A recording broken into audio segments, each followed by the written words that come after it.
Hello guys, কেমন আছেন সবাই? আশা করি সকলেই ভালো আছেন। ফ্যান্টাসি এনিমে এক্সপ্লেন চ্যানেলে সবাইকে স্বাগতম। তো আজকে আমরা সোলো লেভেলিং সেশন 2 এর তৃতীয় নম্বর এপিসোডটি এক্সপ্লেন করতে যাচ্ছি। তো যারা আগের এপিসোড দুটি এখন পর্যন্ত দেখেননি, ডেসক্রিপশন বক্সে লিংক দেওয়া থাকবে, সেখান থেকে অবশ্যই দেখে আসবেন। তো আর বেশি দেরি না করে চলুন ভিডিওটি শুরু করা যাক।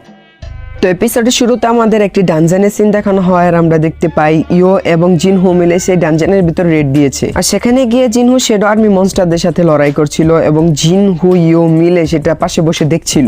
আর জিনহুর এই শ্যাডো আর্মিকে দেখে ইও খুবই অবাক হচ্ছিল। তো তখন জিনহু ইওকে বলে, এটি হচ্ছে আমার একটি সিক্রেট স্কিল আর এটি সম্পর্কে খুব কম মানুষই জানে, আর তুমি আজকে জানতে পারলে। আর তুমিও এই বিষয়টি একটু সিক্রেট রেখো, আর প্লিজ তুমি আমাকে জিজ্ঞেস করো না যে আমি এই স্কিলটি কিভাবে অর্জন করেছি। তো তখন ইও জিনহুর কথা মেনে নেয়। তো আমরা দেখতে পাই যে শ্যাডো আর্মি সকল মনস্টারদেরকে মেরে ফেলেছে। তো তখন তারা সেখানে যে সকল জেমস ছিল সেগুলো কালেক্ট করছিল। জেমস মানে সেখানে যে সকল মূল্যবান পাথরগুলো ছিল সেগুলো আর কি। তো অন্যদিকে আমাদের একটি ভাঙাচোরা জাহাজের সিন দেখানো হয় আর আমরা দেখতে পাই সেখানে কিছু সোলজার পড়ে রয়েছে। আর একজন সোলজার যদিও জাগ্রত ছিল, তবে সেখানে আমরা একজন লোককে দেখতে পাই, মানে সে খুবই মাস্কুলার ছিল আর তাকে দেখে একজন জানোয়ারের মতো মনে হচ্ছিল, যদিও সে মানুষ। আর আমাদের এই মানুষটির ফেসটিকে একটু ভালোভাবে খেয়াল রাখতে হবে, কারণ একে নিয়ে সামনে একটা টুইস্ট আছে আর কি। তো তারপর আমাদের আবার জিনহু এবং ইওর সিন দেখানো হয় আর আমরা দেখতে পাই তারা আজকে কাজে খুবই ভালো করেছিল, মানে তারা আজকে প্রচুর জেমস কালেক্ট করতে পেরেছিল আর এই জন্য তারা খুবই খুশি। আর এর জন্য তারা দুজনে মিলে একটি রেস্টুরেন্টে যায় এবং পার্টি করতে থাকে।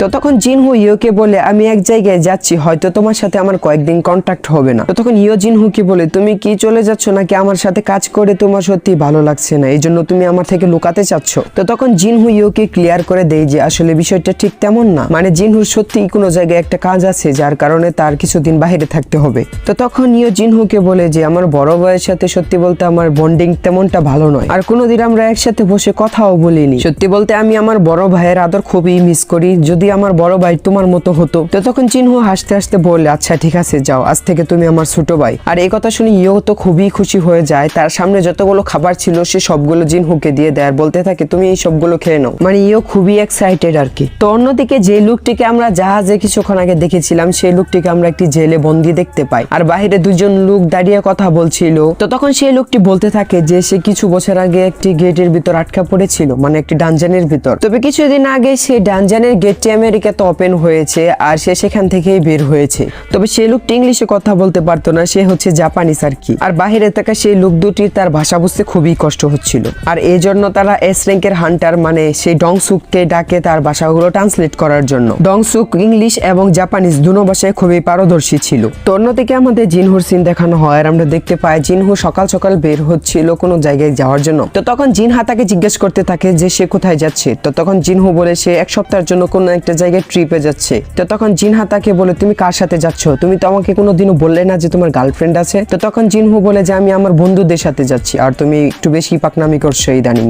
আর জিনহু সেখান থেকে বের হয়ে সোজা ডিমন কাসালে পৌঁছে যায়। আর তখন জিনহুর সিস্টেম জিনহুর কাছে একটি নোটিফিকেশন পাঠায় যে এই ডেমন কাসাল থেকে কমসে কম তাকে 10,000 ডেমনের আত্মাকে একত্র করতে হবে আর অ্যাবজর্ব করতে হবে। আর আমরা দেখতে পাই যে জিনহু তার ভিতরে চলে যায় এবং ডেমনদের সাথে লড়াই করা শুরু করে দেয়। আর অন্যদিকে আমরা ইওকে দেখতে পাই সে তার বাবার সাথে কথা বলছিল। আর আমরা সকলেই জানি যে ইওর বাবা একজন গিল্ড মাস্টার আর ইও চাচ্ছিল যে তাদের গিল্ডটি এখন সে পরিচালনা করবে। আর তখন ইওর বাবা ইওকে বলে, আমি শুনেছি ইদানিং জিনহু নাকি খুব ভালো ভালো কাজ করেছে, আর কিছুদিন আগে সে একটি রেড গেটের বসকেও মেরে এসেছে আর সেখান থেকে কিছু লোককে উদ্ধারও করে নিয়ে এসেছে। আর জিনহুর সাথে তো তোমার খুব ভালো সম্পর্ক, যদি তুমি এমনটা করতে পারো যে জিনহুকে আমাদের গিল্ডে শামিল করতে পারো তাহলে আমি তোমাকে গিল্ডের দায়িত্ব দিব, আর নয়তো তুমি এটা পাবে না। আর তখন ইও তার বাবাকে কথা দেয় যে যেভাবেই হোক জিনহুকে তাদের গিল্ডে নিয়ে আসবেই। তো অন্যদিকে আমরা জিনহুকে দেখতে পাই সে বেশ কিছু ডিমনদেরকে হত্যা করতে সক্ষম হয়েছে, তবে সে কিছুতেই তাদের আত্মাকে অ্যাবজর্ব করতে পারছিল না। আর এতে করে জিনহু খুবই হতাশ হয়ে যায়। আর ঠিক তখনই তার কাছে একটি স্টেটমেন্ট আসে, মানে সে এই ফ্লোরটিকে একদম কমপ্লিট করে ফেলেছে, এখন সে সামনের ফ্লোরে যেতে পারবে। মানে এখানে প্রথম ফ্লোর দ্বিতীয় ফ্লোর এরকম ভাবে 100টি ফ্লোর রয়েছে। তো দ্বিতীয় ফ্লোরটি সেখান থেকে খুবই দূরত্বে ছিল।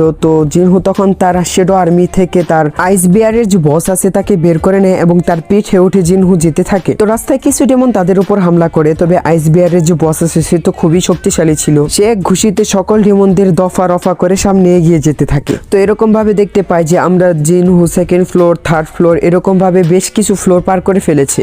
মানে সে কিছু ফ্লোর পর্যন্ত লড়াই করে যাচ্ছিল আর মাঝে মাঝে রেস্ট করছিল, খাবার খাচ্ছিল। তো এক পর্যায়ে আমরা দেখতে পাই যে তার কাছে খাবার একটু কমতি হয়ে গিয়েছিল এবং তার সময় খুবই শর্ট হয়ে এসেছে, কারণ সে জিনহাকে কথা দিয়ে এসেছিল সে এক সপ্তাহের মধ্যে ফিরে যাবে। আর লড়াই করতে করতে জিনহু 49টি ফ্লোর পার করে এসেছিল। তো যখন 50 নম্বর ফ্লোর জিনহু উঠে যায় আর সেখানে আমরা একটি ডেমনদের দল এবং তাদের বসকে দেখতে পাই। আর সেখানে সে তার সকল শ্যাডো আর্মিকে পাঠিয়ে দেয় ডেমনদের সাথে লড়াই করার জন্য। সে তার শ্যাডো আর্মিদেরকে বলে যে তোমরা সকল ডেমনদেরকে মেরে ফেলো, তবে বসকে আমার জন্য রেখে দিও, আমি তাকে মারবো। তো এখন আমরা শ্যাডো আর্মি এবং ডেমনদের খুব ভালো একটি লড়াই দেখতে পাই। তবে বস সেখান থেকে কোনোভাবে উঠছিল না জিনহুর সাথে লড়াই করার জন্য। তো হঠাৎ করে আমরা দেখতে পাই যে সেই বসটি তার সিংহাসন থেকে উধাও হয়ে গেছে এবং চোখের পলকে সে জিনহুর উপর হামলা করে দেয়। তবে জিনহু তার হামলাটি কোনোভাবে ডজ করে নেয়। তো তখন জিনহু রেডি হয়ে যায় তার সাথে লড়াই করার জন্য।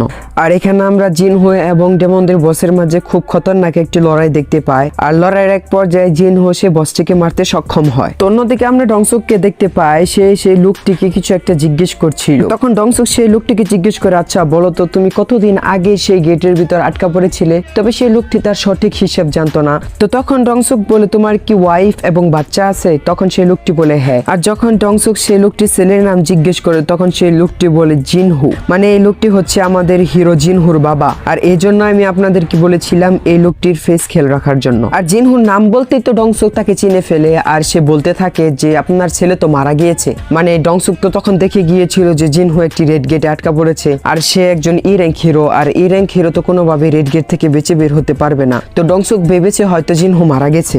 তো ডংসুকের এরকম উদ্ভট প্রশ্ন এবং জিনহুর মৃত্যুর খবর শুনে জিনহুর বাবা খুবই রাগান্বিত হয়ে যায় এবং সেই ডংসুকের সাথে লড়াই করা শুরু করে দেয়। আর আমরা তখন জানতে পারি যে জিনহুর বাবাও একজন এস র্যাঙ্ক হান্টার ছিল আর সে তাদের দেশে খুবই ফেমাস ছিল। তো তখন আমরা দেখতে পাই যে জিনহুর বাবা এবং ডংসুকের লড়াইয়ের জন্য নিমিষে সেই বিল্ডিংটি ভেঙে পড়ে। মানে দুজন এস র্যাঙ্কের হান্টার যদি ফাইট করে তাহলে সেখানে একটু ধ্বংসযোগ্য হবে, এটাই স্বাভাবিক। এখানে মজার বিষয় হচ্ছে জিনহুর বাবা জিতে গিয়েছে আর ডংসুক নিমিষে হেরে গিয়েছে আর জিনহুর বাবা এখান থেকে পালাতে সক্ষম হয়েছে। তো অন্যদিকে আমাদের জিনহুর সিন আবার দেখানো হয় আর আমরা দেখতে পাই জিনহু একে একে 75 ফ্লোর অতিক্রম করে ফেলেছে। তবে এখন তার কাছে যে খাবার ছিল সব শেষ হয়ে গেছে। তো খাবার শেষ হওয়ার কারণে জিনহু সেখান থেকে ফিরে আসতে চায়, যদিও তার সেখানে কিছু ফ্লোর এখনো বাকি ছিল, সেগুলো সে পরে এসে কভার করবে বলে ঠিক করে। তবে এখান থেকে সে একটি স্কেলিটন হাড়, একটি ইয়ার রিং এবং একটি চাবি পায়। তবে সেই চাবির কোনো ইনফরমেশন তার সিস্টেমে দেয়া ছিল না। আর এতক্ষণে সে 10,000 ডেমনদের আত্মাও একত্র করতে পেরেছিল আর এই জন্য সে এলেক্সার অফ লাইফ বানানোর জন্য